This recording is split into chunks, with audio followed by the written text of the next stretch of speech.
આપ જોઈ રહ્યા છો લાઈવ દરબારતી ન્યૂઝ। ડભોઈ પોલીસ સ્ટેશનમાં વર્ષ 2020માં સગીર વયની યુવતીને લગ્નની લાલચ આપી ભગાડી જનાર 4 આરોપી વિરુદ્ધ પોસ્કો અને બળાત્કાર અને મદદગારીનો કેસ આજે Dabhoi additional district and sessions કોર્ટમાં જજ એચ.જી. વાઘેલા નાઓની કોર્ટમાં ચાલી જતા સરકારી વકીલ એચ.બી. ચૌહાણની દલીલો અને પુરાવાને ધ્યાનમાં રાખી કોર્ટ દ્વારા મુખ્ય આરોપી ઘનશ્યામભાઈ કિરીટભાઈ રાઠવાઓને 20 વર્ષની જેલ અને 25,000નો દંડનો હુકમ કર્યો હતો।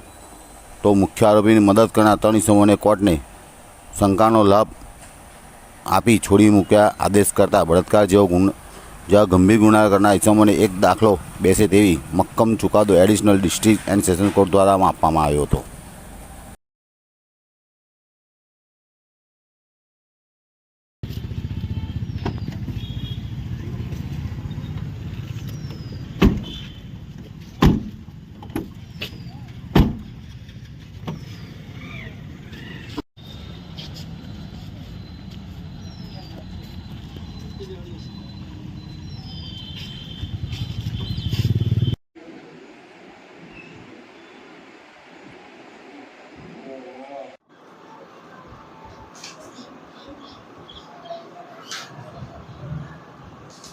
સને 2020ના અરસામાં ડભોઈ પોલીસ સ્ટેશન વિસ્તારના એક ગામની અંદર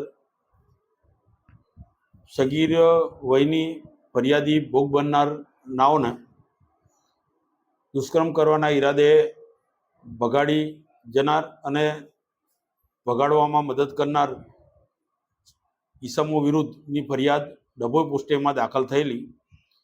જે ફરિયાદવાળો કેસ મહેરબાન ડભોઈના એડિશનલ ડિસ્ટ્રિક્ટ એન્ડ સેશન જજ શ્રી એચ.જી. વાઘેલા સાહેબની કોર્ટમાં ચાલી જતા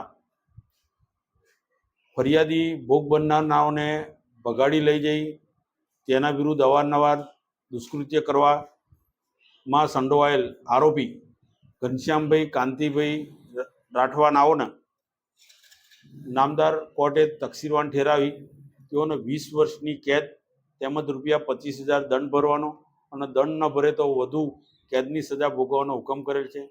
તેમજ ફરિયાદી ભોગ બનનાર નાઓને ભગાડવામાં મદદગારી કરનાર ઈસમોને શંકાનો લાભ આપી છોડી મૂકવાનો હુકમ કરેલ છે।